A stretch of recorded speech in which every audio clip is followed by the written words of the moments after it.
जय माँ इंद्राक्षी, जय अम्बे। इंद्राक्षी धाम में दर्शकों आप सभी का हम हार्दिक स्वागत करते हैं। आज के दिन जिन जातकों का जन्मदिवस है, मैरिज एनिवर्सरी है, उन सभी को हमारी तरफ से बहुत बहुत शुभकामनाएं। आज हम एक बहुत ही खास आपको बात बताने वाले हैं।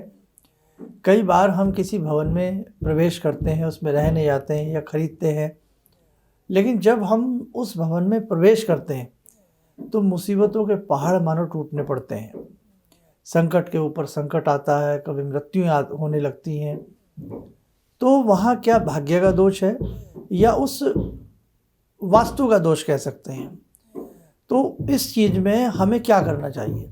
अब हम जिस भवन में रह रहे हैं, जाते ही हमें उसमें कष्ट प्रारंभ हो गए, उसे हम बेचना तो चाहते नहीं हैं, रहना भी चाहते हैं और शांति भी चाहते हैं। तो इस स्थिति में हमें क्या करना होगा, क्या वास्तव में भूमि का दोष लगता है, सारी जानकारी इस अंक में हम आपको देंगे। आइए पहले आज का पंचांग जानें।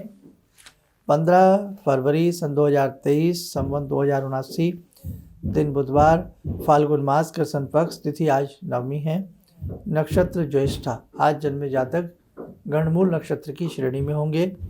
राहु काल 12 से 1:30, दिशा शूल उत्तर पूर्व दिशा। अब देखो, हम सपनों का घर बहुत मुश्किल से बना पाते हैं, सभी लोग नहीं बना पाते। कई बार तो उम्र भी बीत जाती है, घर नहीं बन पाता। खैर, हमने छोटा बनाया, बड़ा बनाया, जैसे भी हमने बनाया, हमने अपना घर स्वर्ग से कम नहीं होता। हमने भवन को में प्रवेश किया और बहुत अच्छे से प्रवेश किया, लेकिन कई बार तो भवन में प्रवेश वाले दिन ही कुछ ना कुछ संकट उत्पन्न हो जाता है और कई बार उस भवन में जाने के योग्य ही नहीं बन पाते। वो अलग चैप्टर है, उसे हम बाद में आपको समझाएंगे। लेकिन अब हम भवन में चले गए हैं, जाने वाले दिन कोई संकट आया या धीरे धीरे उसमें रहते रहे और संकट हमारे बढ़ते रहे। कई बार दाम्पत्य जीवन में विघटन होने की समस्या आ गई, अलगाव होने की समस्या आ गई, धन की किल्लत होने लगी, व्यापार बंद हो गया या कोई डेथ ऐसी हो गई। तो बहुत सारी ऐसी बातें हैं कि क्या हमें वहाँ क्या समझना चाहिए। हम केवल भाग्य के सहारे बैठे रहें या हमें कुछ और भी सोचना चाहिए। तो मेरे हिसाब से अगर किसी नवीन भवन में या पुराना भी आपने ख़रीदा है, आपने उसमें प्रवेश किया है और प्रवेश करने के उपरांत वो समस्याएं आपने देखी हैं जो आपने पहले कभी नहीं देखी थी, फिर और भी कोई पड़ोस में लोग रहते हैं, वो आपको लगते हैं सब सही है, लेकिन हमारे साथ गलत हो रहा है। तो देखो, कोई किसी को अपने दुख आजकल बताता नहीं है, सुख तो बताएगा क्या, दुख भी नहीं बताता है कोई अपने। तो आप दूसरे की बात छोड़ करके अपना पहले गणित लगाइए कि हम जब से यहाँ आए हैं हम संकटों में घिरते जा रहे हैं। ऐसी स्थिति में हम पूर्ण रूप से आपसे कह सकते हैं कि वहाँ भूमि का दोष है, वहाँ वास्तु का दोष है। आपके ग्रहों की तालमेल उस भूमि, उस भवन से नहीं हो पाई है। उस स्थिति में आपको वो छोड़ देना सबसे श्रेष्ठकर है, नहीं तो वहाँ तोड़ फोड़ से काम नहीं चलेगा। आप ध्यान रखना मेरी बात।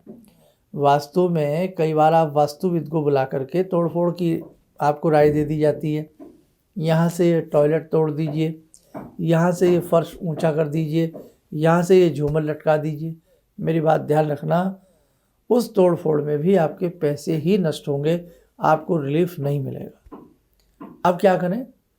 वास्तु में अनेकों नियम हैं। एक तो सबसे पहले वास्तु शास्त्री को किसी को बुला करके जो कर्म कांड के क्षेत्र में है, अच्छे से वास्तु शांति उसकी कराइए आप। वास्तु शांति कराने के बाद हमें उम्मीद है आपको लाभ मिलेगा। और वास्तु शांति कराने के सबसे पहले वास्तु शांति, उसके बाद आप उस घर में एक अनुष्ठान कराइए गायत्री मंत्र से संबंधित। गायत्री मंत्र का अनुष्ठान स्वयं भी कर सकते हैं, करा भी सकते हैं। और एक रामायण जी का पाठ कराइए उसमें, या स्वयं करिए। बस ये 3 काम ध्यान रखिए। अगर वास्तु कितना भी बड़ा वहाँ पर दोष है और आप चाह रहे हैं उस भवन को बेचना नहीं चाह रहे हैं, वहीं रहना चाह रहे हैं, वास्तु शांति, गायत्री अनुष्ठान और रामायण जी का पाठ, चाहे 24 घंटे वाला वो अखंड पाठ जो होता है, आपको महसूस होने लगेगा। और जैसे नवरात्र आते हैं, हमारे 2 नवरात्र मेन हैं, बाकी 4 नवरात्र होते हैं। हर नवरात्र कोशिश करके 1-2 वर्ष अखंड ज्योत जलाइए, आपको लाभ मिलेगा। और यदि आप कहते हैं कि साहब हम बेचने में हमें कोई डर नहीं है, कोई भय नहीं है, कोई हमारा मन ऐसा नहीं है, तो ऐसे भवन में जिसमें बार बार उपद्रव हों, बार बार संकटों का सामना करना पड़े, आँख के आंसू भी कम पड़ जाएं, ऐसी स्थिति में उस भूमि को छोड़ देना चाहिए, वहाँ नहीं रहना चाहिए। और जब अगला कोई भूमि लें, और हाँ, कई बार आपकी कुंडली में भी दोष होता, भूमि का दोष होता, आप कितने भी मकान लिए हैं लेकिन बिकते रहे, प्रॉपर्टी ली, डिस्प्यूट में चली गई, झगड़े में फंस गई। ऐसी स्थिति में एक बार किसी मर्मज्ञ को अपनी कुंडली नहीं है तो हाथ की रेखाएं किसी को दिखा लीजिए, ताकि पता लग सके ऐसा क्यों हो रहा है। कई द्वितीय भाव में ही तो मंगल अंगारक दोष नहीं है, जो वाणी का, धन का, कुटुंब का होता है। कहीं चतुर्थ भाव में जो वाहन, सुख, भवन का प्रचायक है, कहीं वहीं पे तो कोई ऐसा दोष नहीं है। कहीं आपकी हथेली के जो मंगल ए और मंगल बी हैं, कहीं अशुभ तो नहीं, अशुद्ध तो नहीं। तो बहुत सारी ऐसी चीज़ें हैं, अगर समय से जानकारी ली जाए तो लाभ मिले। बाकी जो मैंने उपाय बताए हैं ये भी एक बार करके देखिए, अगर भवन में उसी में रहना चाहते हैं तो। आइए साथ को समय हो चला आज की ध्यानमाला का। आज की ध्यानमाला में जुड़ते हैं बाबा वीर बजरंगी से। ॐ अतुलितबलधामं हेमशैलावदेयं धनुजवनकृशानु ज्ञानिनामग्रगण्यं सकलगुणनिधानं वानराणामधीशं रघुपतिप्रियभक्तं वातजातं नमामि। मनोजवं मारुततुल्यवेगं जितेन्द्रियं बुद्धिमतां वरिष्ठं वातात्मजं वानरयूथमुख्यं श्रीरामदूतं शरणं प्रपद्ये। श्रीरामदूतं शरणं प्रपद्ये। रामाय रामभद्राय रामचन्द्राय वेदसे श्रीरघुनाथनाथाय सीताया पतये नमः। श्री हनुमंताय नमः।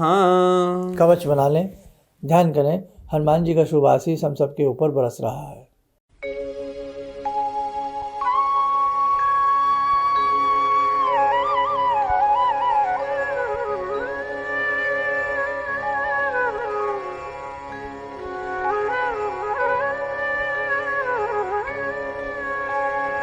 ओम बोलते हुए नेत्र खोलें, सामान्य हो जाए। देखो साथ को, वास्तु में हम लोगों ने भी एक लंबा समय दिया है, जीवन का 30-35 वर्ष निकाला है, लेकिन कई बार अंततः बहुत सारे उपाय भी फेल हो जाते हैं। जब तक वो भूमि चेंज नहीं की जाती, व्यक्ति को सांस नहीं आता। और इसका मैं एक उदाहरण और दूंगा। कई बार आप किसी शहर में रहते हैं, बहुत डेवलप नहीं कर पाते, और कई बार वो शहर चेंज करके कहीं और चले जाते हैं, बहुत विकास होता है।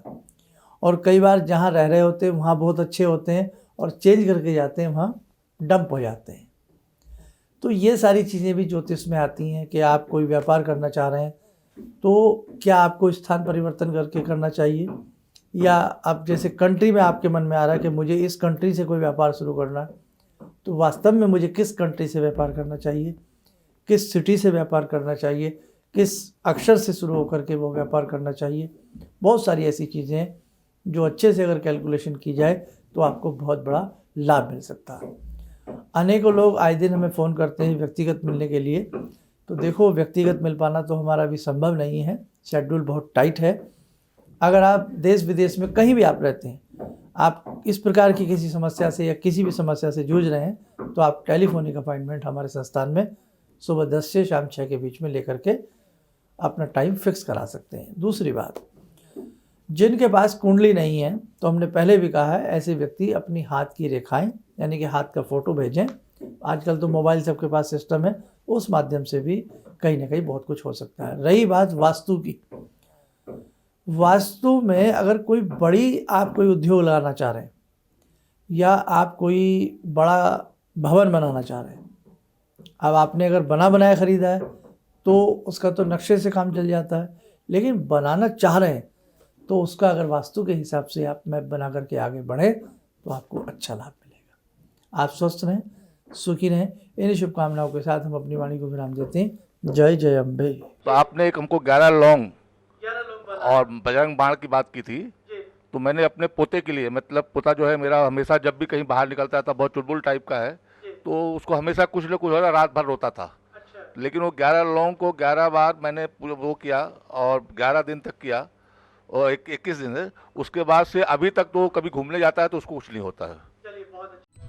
किसी भी समस्या के समाधान के लिए मिले प्रसिद्ध हस्तरेखा एवं वास्तु विशेषज्ञ प्रोफेसर धर्मेंद्र शर्मा जी से। नोट: शिविर में भाग लेने हेतु एवं व्यक्तिगत रूप से मिलने के लिए कॉल करने का समय सुबह 10 बजे से शाम 6 बजे तक। हमारे विभिन्न ज्ञानवर्धक कार्यक्रम देखने के लिए आप हमें अभी सब्सक्राइब करें, बेल आइकन को प्रेस करें ताकि आप देख सकें हमारा कार्यक्रम सबसे पहले। और अधिक जानकारी के लिए फेसबुक पेज को लाइक करना न भूलें।